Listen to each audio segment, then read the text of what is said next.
마가복음 1장 21절, 22절 두 절을 보겠습니다. 그들이 가버나움에 들어가니라.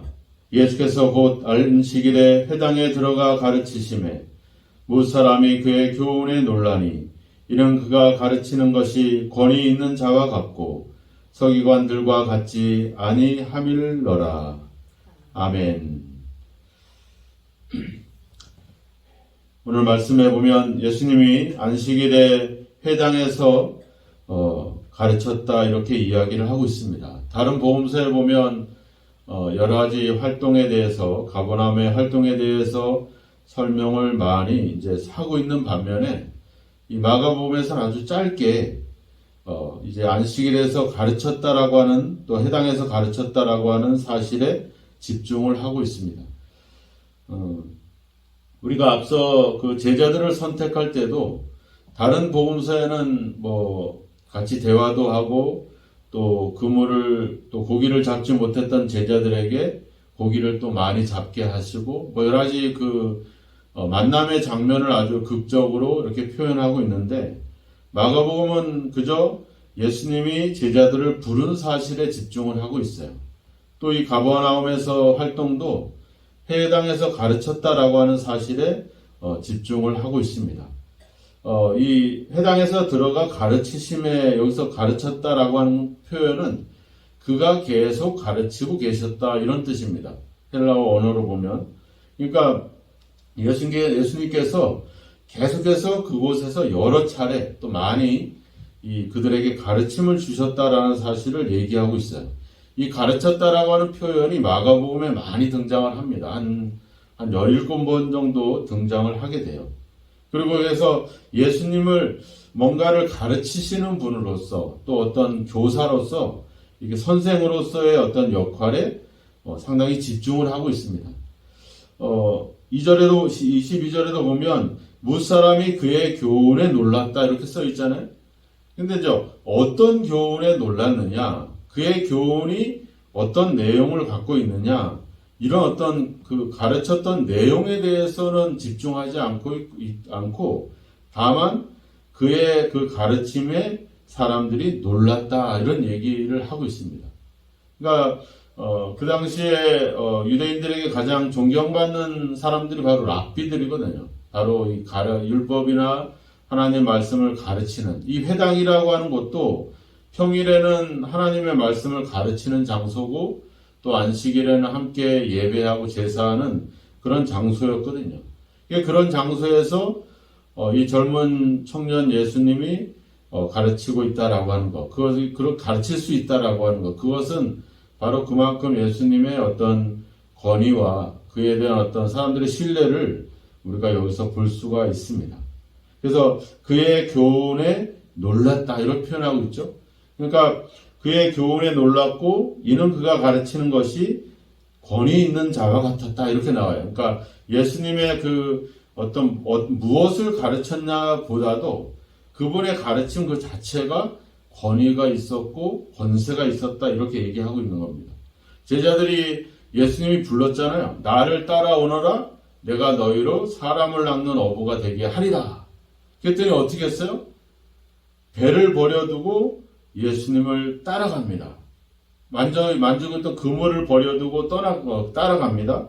19절 20절에도 보면 야고보와 요한이 그 아버지를 그 일하던 사람들과 함께 버려두고 예수를 따라갑니다. 우리가 대단한 거잖아요. 그죠? 아니 어떻게 그렇게 배를 버리고 가족을 버리고 이 말은 뭐예요? 모든 것들을 버렸다는 얘기잖아요. 그걸 버리고 어떻게 예수님을 그렇게 따라갈 수 있을까? 뭐 예수님과 깊은 만남과 교제와 대화와 이런 것도 없이 나를 따라와라 그 말 한마디에 그렇게 할 수 있을까? 우리도 그렇게 할 수 있을까요? 이게 사람은 사람이라고 하면 이게 할 수 있는 일은 쉽진 않죠. 어떻게 이렇게 모든 것을 버리고 예수를 따라갈 수 있을까? 저도 이렇게 하나님이 불러서 이제 목회 신학 목사가 되게 하려고 하실 때 저도 두려웠어요. 예. 두렵기보다는 아니 내가 그 좋은 것들을 다 버리고 그 세상에서 그 잘 나가는 것들을 다 버리고 이 길을 가야 되는가 하는 거에 대한 어떤 그런 두려움들이 있죠. 그러니까 안 하려고 저는 이 길이 아닌 겁니다. 아닌 것 같습니다. 자꾸 저항하고 그렇게 자꾸 외면하게 되니까 하나님이 계속 그렇게 그 길로 저를 몰아가시죠. 그러니까 이게 쉬운 결단이 아니거든요. 그런데 자기를 부르고 있는 제자로 부르고 있는 그분의 권세와 권위를 볼 때 이들이 그분 앞에 모든 것을 버리고 따라갈 수밖에 없는 그만한 권위와 권세가 그분에게 있었다라고 하는 겁니다. 이게 중요한 겁니다. 제자들이 그만큼 결단력 있고 우리가 제자들을 봤지만 그런 제자들이 아니거든요. 다혈질이었고 자기들 기분대로 떠들어대고 서로 높은 자리에 앉으려고 아둥바둥거리고 예수님이 맨날 설명하고 기적을 보여줘도 잘 이해하지 못하고 믿지 못하고 두려워하고 이랬던 제자들이거든요. 그런 사람들이 이렇게 할 수 있는 것은 뭐예요? 그분의 권위인 거죠. 그분의 권세.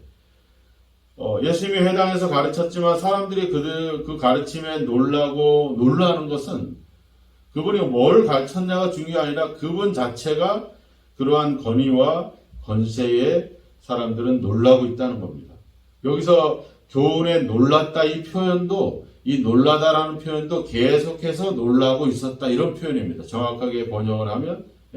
그러니까 상당 기간 예수님의 가르침 속에 있었던 거죠.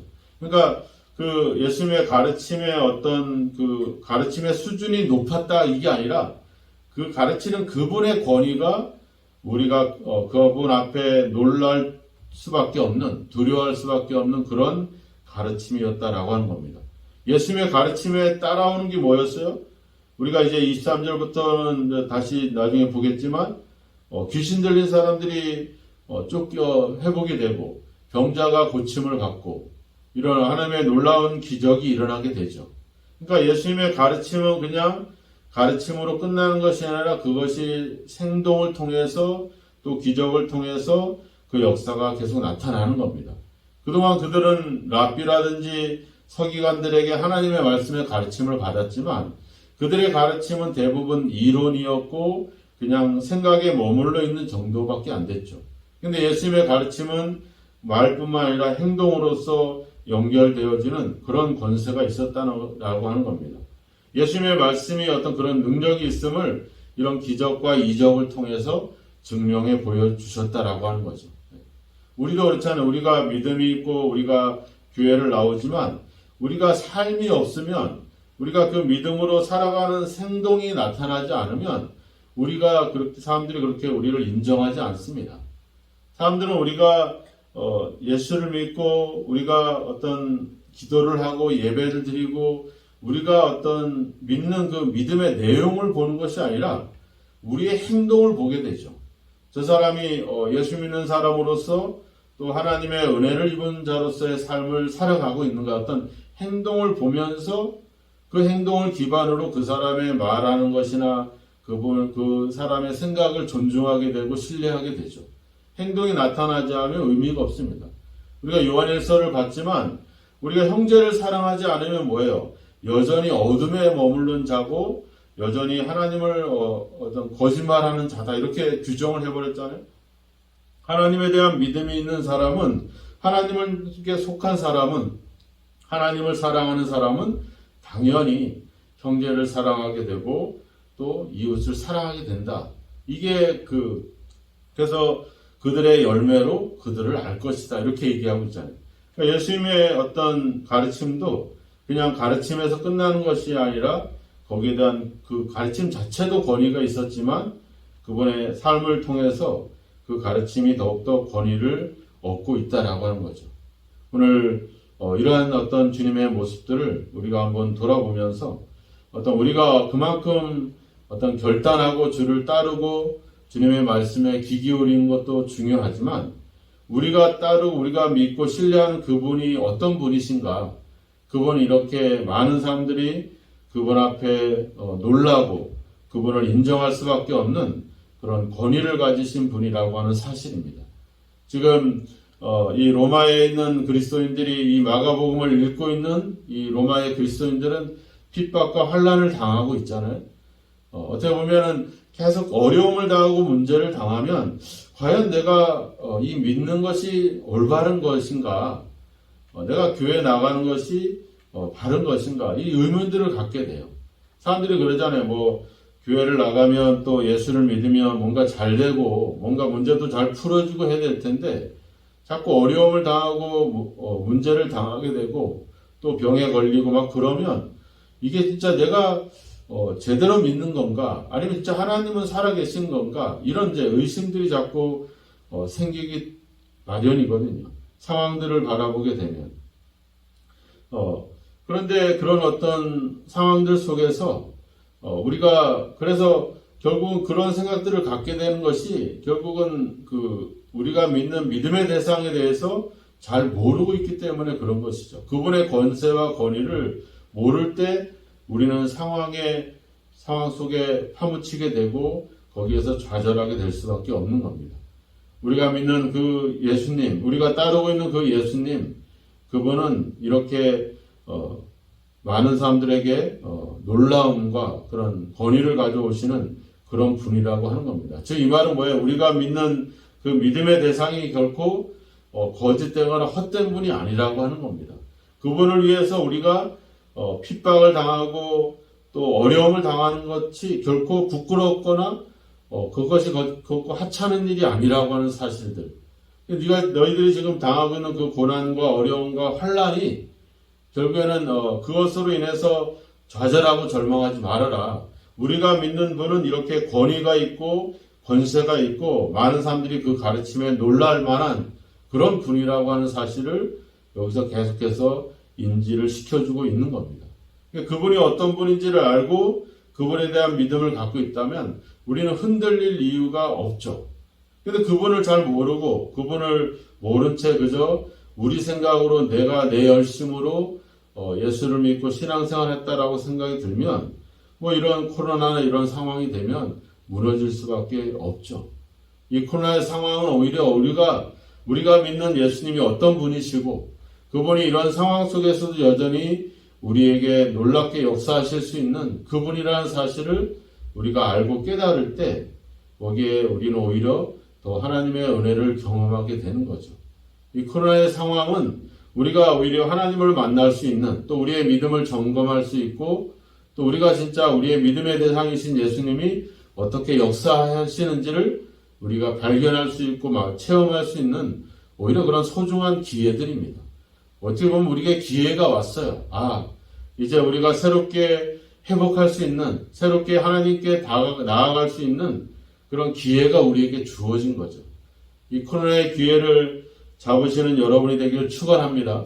이걸 놓치지 마시고, 이 기회에 무너지지 마시고, 이 기회에 좌절하지 마시고, 더욱더 하나님을 가까이 하셔서, 이런 상황 속에서도 우리를 역사하시는 하나님, 우리가 성경을 봤잖아요. 홍해를 가르신 하나님이 요단을 가르시고, 그분이 이 제자들을 통해서 역사하시고, 사도행전의 역사를 나타내 주시고, 지금 우리에게 다시 한번 그 역사를 일으켜 주시는 기회가 왔다는 겁니다. 이 기회를 놓치지 마시고, 또 좌절하지 마시고, 이 모든 사람들이 그 예수님의 권위에 놀라고 순종하고 따를 수밖에 없었던 그 분을 우리가 지금 믿고 있고 그분을 따르고 있다는 사실을 기억하고 감사하면서 하나님 그 역사하셨던 그 제자를 불렀던 주님이 이제 저를 불러주시고 그들을 통해서 하나님의 역사를 이루셨던 그 하나님이 지금 오늘 나를 통해서 하나님의 그 영광을 나타나시고 하나님의 역사를 다시 이어가 주십시오. 나를 통해서 우리 교회를 통해서 다시 한번 하나님의 회복을 나타내 주십시오. 그렇게 하나님을 더욱더 의지할 수 있는 그런 기회가 되었으면 좋겠습니다. 디모데후서 3장 5절에 가보면 경건의 모양은 있으나 경건의 능력은 부인한다 이렇게 이야기하고 있습니다. 뭔 얘기입니까? 우리가 종교생활을 하고 신앙생활을 하지만 정작 하나님의 능력, 그 하나님이 구약에 역사하셨던 하나님이 신약에 역사하시고 그 하나님이 지금 우리를 통해서 역사하신다라고 하는 그 하나님의 능력을 우리가 의지하지 않고 있다는 거죠.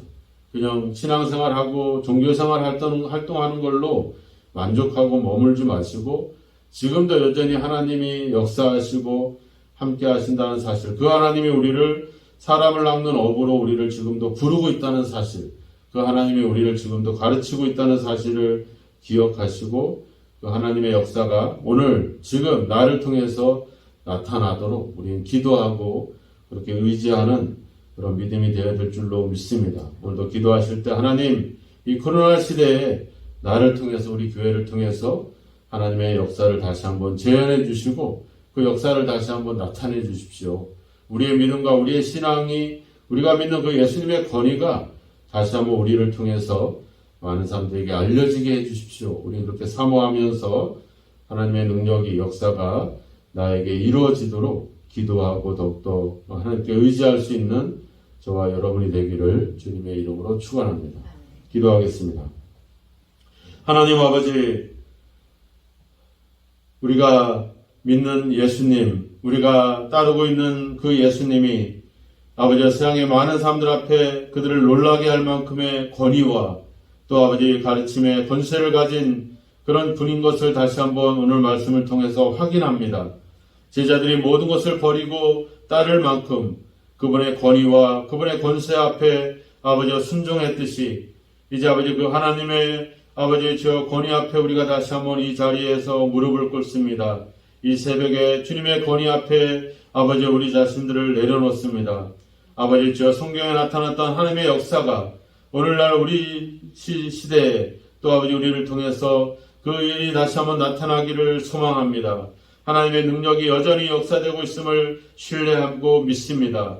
이제 우리를 통해서 그 역사를 시작해 주시고 우리를 통해서 하나님의 아버지 복음의 역사를 만들어 가시기를 간절히 원하고 소망합니다. 우리가 믿는 그 예수님이 어떤 분인지를 더 깊이 알아가게 하시고 그분의 권위와 권세를 인정하며 그분 앞에 순종하여 오늘날 아버지 이 시대에 우리를 통해 하나님의 역사가 다시 한번 나타나도록 우리를 통해 일하시고 역사하여 주옵소서. 거룩한 주일입니다. 아버지 우리가 습관과 의무와 관례에 젖어서 종교적인 활동을 하지 않게 하시고 하나님 앞에 만남을 사모하고 또 우리를 통해서 나타날 하나님의 역사들을 기대하면서 소망 가운데 예배하며 소망 가운데 영광을 돌리는 거룩한 날이 되도록 우리를 인도하시고 함께 하옵소서. 이 새벽에도 주의 성전을 찾아 기도하며 엎드리는 우리 기도자들을 주님께서 아버지 기억하시고 이 시대에 저들을 통해 저들의 기도를 통해 하나님의 능력과 역사가 다시 한번 나타나고 재현될 수 있도록 사용하시고 함께하시고 역사하여 주옵소서. 예수님의 이름으로 기도하옵나이다. 아멘.